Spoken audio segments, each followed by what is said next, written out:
இந்த வீடியோவில் நம்ம என்ன பார்க்க போறோம்னா, மகர ராசிக்காரர்களுக்கு மே 2026 எத்தகைய ஒரு பலன்கள் நிறைந்த ஒரு மாதமாக இருக்க போகுதுன்னு பார்க்குறோம்.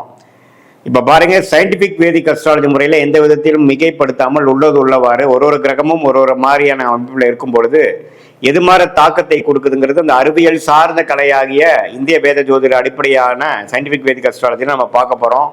எதையும் மிகைப்படுத்தாமல் பரிகாரங்கள் அது மாதிரி விஷயத்துக்குள்ளெல்லாம் போகாமல் உள்ளது உள்ளவாறு எது மாதிரி பலனை கொடுக்க போகுது, உங்கள் கர்மவினை எப்படி இருக்குது, எது மாதிரி விஷயத்தை உங்களுக்கு ஜாதகத்தில் அடுத்து வரக்கூடிய அமைப்பு கொடுக்க போகுதுங்கிறது நம்ம பார்க்க போகிறோம். இது ஒரு பொதுவான பலன் தான். இப்போ பாருங்க, மகர ராசிக்கு 2026 மே மாதம் எப்படி இருக்குன்னா, ராசி 6ஆம் இடத்திலே நீடித்திருக்கிறார் மாதம் முழுவதும்.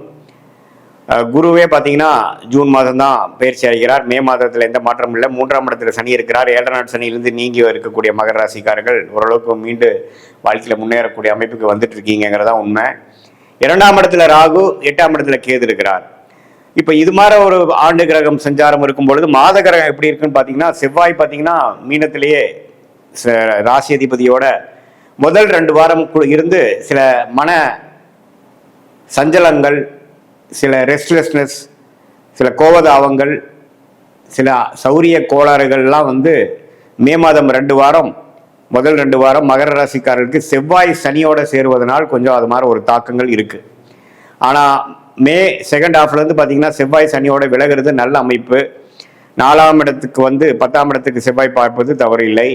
அதே சமயத்தில் புதன் பாருங்க 4 இருந்து 5க்கு மாறி 5ஆம் இடம் என்று சொல்லப்படுகிற சுக்கிரனோட வீடாகிய ரிஷபத்துக்கு வருவது அருமை. அதே மாதிரி சூரியனும் 5க்கு வரார். அப்புறம் மாத கடத்தியில் பார்த்தீங்கன்னா சுக்கிரனும் 6ஆம் இடத்துக்கு போறார். ஸோ சுக்கிரனே 5ஆம் வீட்டில் ஆட்சி பலத்தோடு இருக்கிறது அருமையான ஒரு time. So golden time May second week, third week, fourth வீக்ல இருந்து வரக்கூடிய செகண்ட் ஹாஃப் ஆஃப் மே மாதம் மகர ராசிக்கு ஒரு நல்ல அமைப்பு இருக்கு.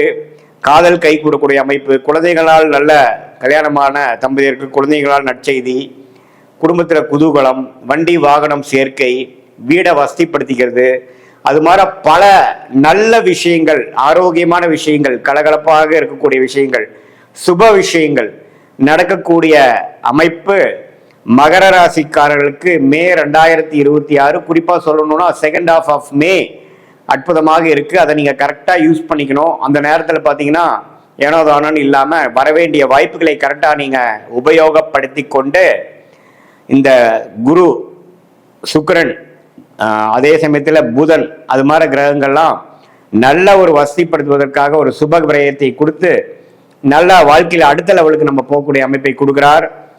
வெளிநாடு விஷயங்கள், வெளிமாநில விஷயங்கள், சுப செலவுகள் இது எல்லாமே இருக்கு. அதே சமயத்தில் வருமானமும் இருக்கு.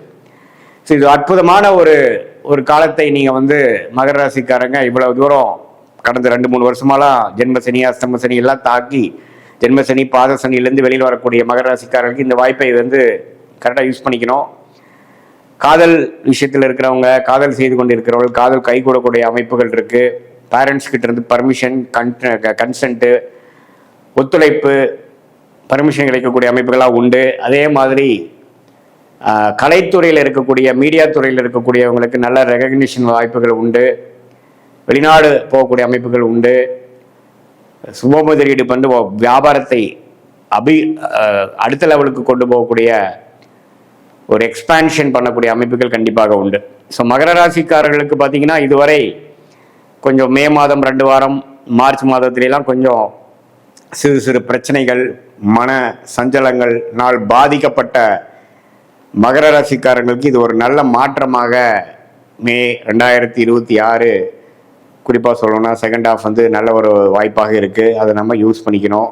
மாணவர்களும் பார்த்தீங்கன்னா புதன் சுக்கிரனோட வீட்டுக்கு நல்லா புரிதலோட, ஒரு ஆம்பிஷனோட, கிளாரிட்டியோட, கான்ஃபிடென்ட்டோட படிக்கக்கூடிய அமைப்புகள் மாணவர்கள் காம்படிட்டிவ் எக்ஸாம் எழுதுறவங்களா இருந்தாலும் சரி, 10th 12th எக்ஸாம் எழுதுறவங்களா இருந்தாலும் சரி, மேற்படிப்புக்காக என்ட்ரன்ஸ் எக்ஸாம் போகிறவங்களா இருந்தாலும் சரி, ஒரு நல்ல அமைப்பை கொடுக்கக்கூடிய ஒரு அமைப்பு இருக்குது. இந்த டைம் நீங்கள் நல்லா யூஸ் பண்ணிக்கணும். இது ஒரு பொதுவான பலனை தவிர உங்களுடைய ஜென்ம ஜாதகத்தில் எது மாதிரி தசா புக்திகள் போய்கொண்டிருக்கிறது, உங்களுடைய லக்னம் என்ன, உங்களுடைய நட்சத்திரம் அவிட்டமா, திருவோணமா, உத்திராடமா அப்படிங்கிறதெல்லாம் பார்த்து உங்கள் தசாபுக்திகள் எப்படி போய்கொண்டிருக்கிறது, அந்த தசநாதனும் புக்திநாதனும் இப்போ கோச்சாரத்தில் எது மாதிரி அமைப்பில் போயிட்டு இருக்காங்க அப்படிங்கிற விஷயத்தெல்லாம் நம்ம பார்க்கும் பொழுது நம்மளுடைய கர்மா எது மாதிரி விஷயத்தை காட்டுது, இந்த பொதுவான பலனை காட்டிலும் இன்னுமே துல்லியமான பலன்கள் என்ன, தசா புக்தி அந்தரம்னு நம்ம பிரித்து தசையை வருட கணக்கில் பார்த்து, புக்தியை 2 வருடம் 3 வருடம் லெவலில் பார்த்து, அந்தரம் பார்த்திங்கன்னா மாத கணக்கில் பார்த்து, சூக்ஷமம் வாரக்கணக்கில் பார்த்து எது மாதிரி விஷயங்கள் நமக்கு காத்திருக்குது, எது மாதிரி பிராப்தங்கள் நம்மளோட ஜாதகத்தில் இருக்குது, எது மாதிரி விஷயங்கள் நமக்கு சரி வராதுங்கிறதெல்லாம் தெரிந்து அதுக்கு தகுந்த மாதிரி நம்மளுடைய வாழ்க்கை பயணத்தை திட்டமிட்டு அந்த செயல் அமைப்புகளை வடிவமைத்து அது மாதிரி நம்ம அந்தந்த நேரத்தில் நம்ம செய்து கொண்டே ஆனால் தேவையற்ற பண விரயங்கள், தேவையற்ற சமய விரயங்கள் எல்லாம் தவிர்த்து, ஏன்னா வாழ்க்கையில் நம்ம ஒரு 1000 வருஷம் வாழ போகிறதில்ல. ஒரு 20-25 வயசுக்கு மேலே நம்ம வேலைக்கு வந்துட்டோம், தொழிலுக்கு வந்துட்டோம்னா ஒரு 30-35 வருஷம் மேக்ஸிமம் நம்ம கரியர் இருக்குது. அதுக்கப்புறம் ரிட்டையர்மெண்ட் ஆகிறோம். அதுக்கப்புறம் நம்ம முதல் மாதிரி ஆக்டிவாக இருக்க முடியாது. அந்த 30-35 வருஷம் எது மாதிரி தசாபுக்திகள் போய் கொண்டிருக்கிறது பொறுத்து தான் நம்ம பிரச்சனை இல்லாத வாழ்க்கையை நோக்கி போகிறோமா அல்லது பிரச்சனையை நோக்கி போகிறோமாங்கிறது தெரிஞ்சுக்கணும். அதை தெரிந்து அதுக்கு தகுந்த மாதிரி ப்ரிகாஷனரி விஷயங்கள் பண்ணோம்னா நம்மளுடைய பிரச்சனைகள் நாம் தேவையில்லாமல் அதிகப்படுத்தி கொள்ளாமல், எப்படி மழை பெய்யும் பொழுது கொடையை பிடித்து கொண்டு நம்மளை நாமளே கொஞ்சம் பாதுகாத்து கொள்கிறோமோ, அதே போல் இந்த சயின்டிஃபிக் வேதிக் அஸ்ட்ராலஜி முறையில் நம்மளுடைய கர்மாவை தெரிந்து கொண்டு அது எது மாதிரி விஷயத்தை காமிக்குது, நம்ம என்ன பிறவி பயன் என்ன, எந்த ஒரு விஷயத்துக்காக நம்ம பிறந்திருக்கோம், எது நமக்கு நேச்சுரலாக நல்லா வரும், எது நமக்கு ஃபார்ச்சுனேட்டாக யோகமாக இருக்கிறது, எது நமக்கு அவயோகமாக இருக்கிறதுங்கிறதெல்லாம் பாஸ்டில் நம்ம என்ன நடந்ததுங்கெல்லாம் பேசி சிங்க் ஆகி இப்போ ப்ரெசண்ட்டுக்கு நெக்ஸ்ட்டு போகக்கூடிய ஷார்ட் டேர்ம் ஃப்யூச்சர் என்ன, அடுத்தது வரக்கூடிய லாங் டேர்ம் ஃப்யூச்சர் என்ன அப்படிங்கிற மாதிரி விஷயங்கள்லாம் நம்ம பார்த்து அதுக்கு தகுந்த மாதிரி ஒரு வாழ்க்கை